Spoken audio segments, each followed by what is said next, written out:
परमात्मा ही रहते हैं, बाबा नहीं है, परमात्मा है। आज अगर बात आया यार, हम परमात्मा के लिए जान देने को तैयार हैं। आप चाहो मेरे गोली मार दो। इतना बड़ा इवेंट किया, भोले बाबा सबके थे, तो उनको एक वीडियो वायरल करनी चाहिए थी इस बात के लिए कि भाई मैंने जो किया है वो मेरी गलती से नहीं हुआ, या कुछ भी कहना चाहिए था, आना चाहिए था उनको सामने। लेकिन वो तो बिल्कुल चुप हो गए, बंद हो गए। और उनके लिए पब्लिक मर भी गई और वो आके उनको देख भी नहीं रहे, कुछ उनका वो नहीं कर रहे। लोग ऑब्जेक्शन क्यों नहीं कर रहे इस बात के लिए? बाबा के खिलाफ कोई ऑब्जेक्शन क्यों नहीं कर रहे? अभी तक उनके खिलाफ FIR तक दर्ज नहीं हुई है। मुझे जवाब दो तुम आप यहाँ पे हैं? जब तुम सब कुछ कर सकते हो, तुम मरे को जिंदा जिंदा को कैसे मार सकते हो? कुछ तो तुम्हारे अंदर है। तुम कहते हो मैं कुल ब्रह्मांड के मालिक हैं, महानायक हैं, संहार करता है, पालन करता है, फिर तुम कौन हो? कहाँ है तुम? हम अपने दिल को कैसे समझाएं जो मेरे पले पलाए चले गए बच्चे हैं? हम कहाँ बताएं तुम्हें? सब पूछेंगे, तुम पूछोगे, वो पूछेंगे, हम क्या जवाब देंगे? हैं? तुम सब लोग चले जाओगे जो बच्चे को, माँ बाप, बूढ़े बाप, मम्मी पापा मेरे ये क्या करेंगे? किसके सहारे रहेंगे? पूरी घटना के बाद में क्या अभी भी आप दोषी नहीं मान रहे हैं? बाबा जी को दोषी? बाबा जी को हम दोषी क्यों? बाबा नहीं है ना, वो तो परमपिता परमात्मा है, उन्होंने हमें जन्म दिया है। 200 लोगों की मौत अचानक कुछ ही मिनटों में क्यों हो गई? आखिर क्या हुआ उस दिन हाथरस में? क्यों लोगों की जान चली गई? और आप अपने परिवार को कैसे बचा सकते हैं इस तरह की घटनाओं से? आइए जानते हैं इस वीडियो में। 2 जुलाई दिन मंगलवार 2024 यह वह तारीख है जब उत्तर प्रदेश के हाथरस शहर से एक खबर बड़ी तेजी से फैलने लगती है।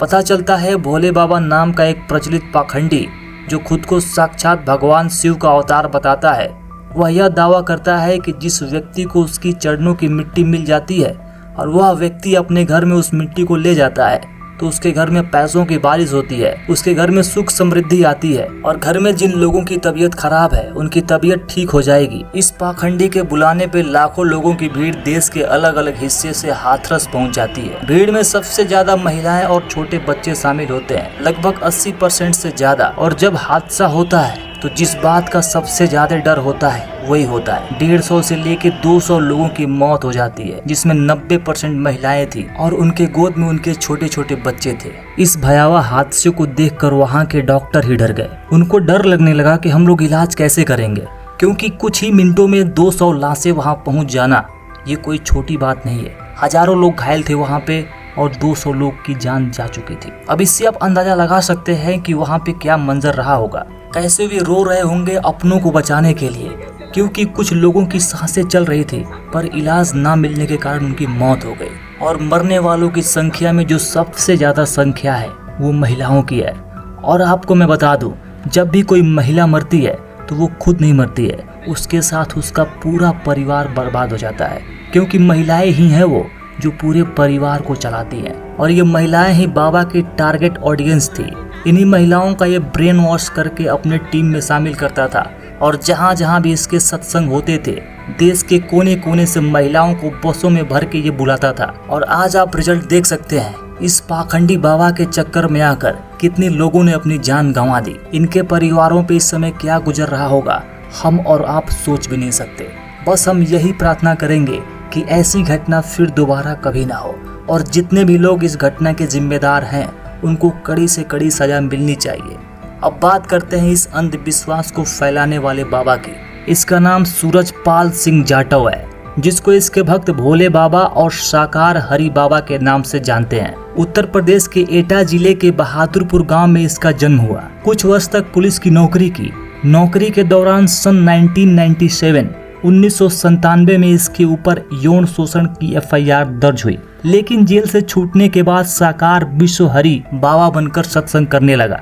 अभी भी ऐसा बताया जा रहा है कि अलग अलग राज्यों में इसके ऊपर 5 मुकदमे चल रहे हैं, लेकिन उसके बावजूद भी तकरीबन 17 साल से यह सूरजपाल सिंह जाटव बाबा बना घूम रहा है।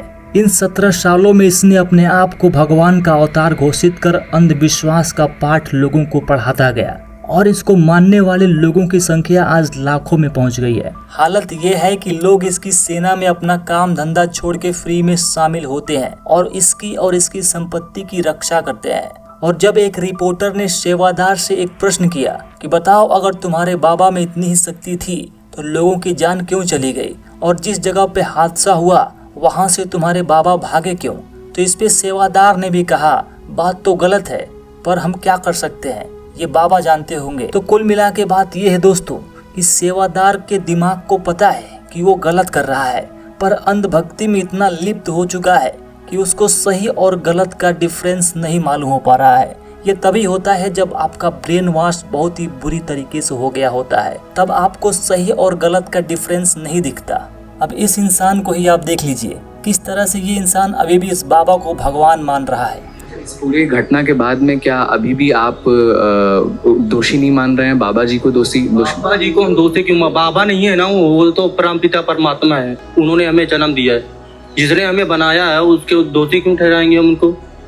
सूरजपाल जी की बात कर रहे हैं? इसको नहीं जी, नारायण साकार हरि जी, हाँ जी, जिन्होंने हमारी रचना की है, हम उनको बुरा क्यों मानेंगे?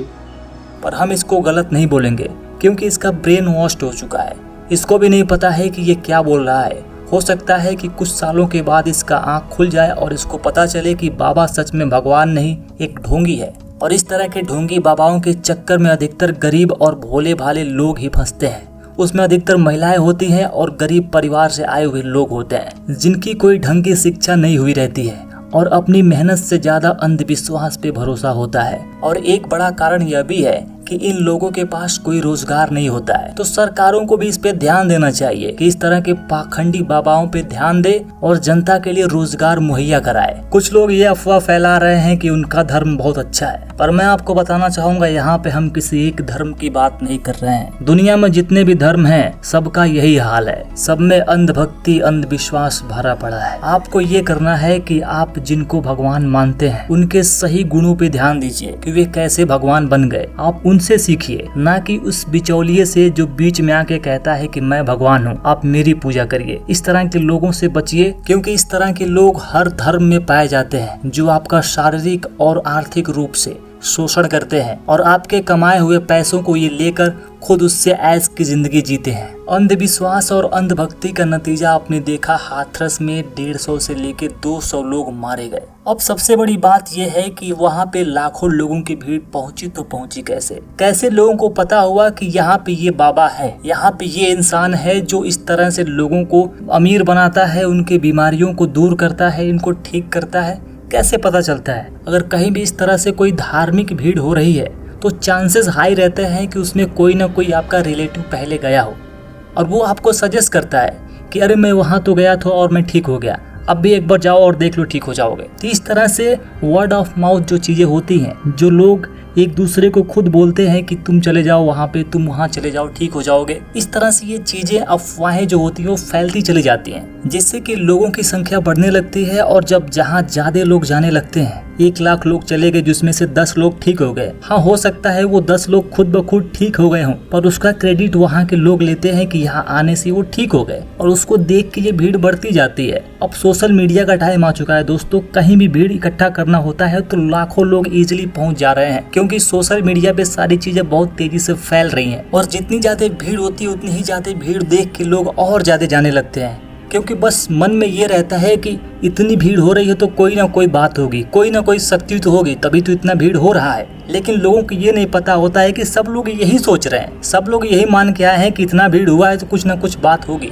लाखों लोग हैं तो लाखों लोग के मन में यही बात है। सब लोग एक दूसरे को देख के आ रहे हैं, सब लोग भीड़ देख के आ रहे हैं, ना कि वहाँ पे क्या हो रहा है ये देख के नहीं आ रहे हैं। सब लोग ये देख के आ रहे हैं कि भीड़ हो रही है तो सच में यहाँ आने से फायदा होगा, पर उस भीड़ में कितने लोग मर जाते हैं इसका कोई रिपोर्ट नहीं दे पाता है। हाथरस वाली केस में हम बात करें तो यहाँ पे बहुत लोगों की जान चली गई है, जबकि मीडिया में 120-130 तक आंकड़ा जा रहा है, पर वहाँ जो लोग मौजूद थे उनका मानना है कि 200 से लेकर 250 लोगों की जान गई है। भीड़ का एक नियम होता है दोस्तों कि जहाँ थोड़ी बहुत भीड़ है वहाँ बड़ी भीड़ लगने में टाइम नहीं लगता है। अगर रोड के सामने 10 लोग खड़े हो गए हैं, भीड़ लग गई है, तो फिर गाड़ियाँ रुकनी शुरू हो जाती है, क्या बात है क्या बात है, फिर बाद में पता चलता है कि कोई बात नहीं है। तो सिर्फ भीड़ देख के अपना डिसीजन ना बनाए कि हमको यहाँ जाना चाहिए या वहाँ जाना चाहिए। आप पहले पूरी सच्चाई को जानिए, फिर किसी भीड़ का हिस्सा बनिए। तो आज की इस वीडियो में इतना ही, पर मैं आपको एक वीडियो रिकमेंड जरूर करना चाहूंगा कि किस तरह से आपके जो फेवरेट सेलिब्रिटी है आपको बर्बाद करने में लगे हैं, चाहे वो क्रिकेटर हो, चाहे वो बॉलीवुड एक्टर हो या कोई भी इन्फ्लुएंसर हो, सबकी पोल पट्टी मैंने इस वीडियो में खोल दी है, तो वीडियो को जरूर देखिएगा। आज के लिए बस इतना ही। हमारे चैनल रेक्स ज्ञान को प्लीज सब्सक्राइब करिएगा इसी तरह की और अमेजिंग वीडियो के लिए। मिलेंगे अगली वीडियो में, तब तक के लिए नमस्कार।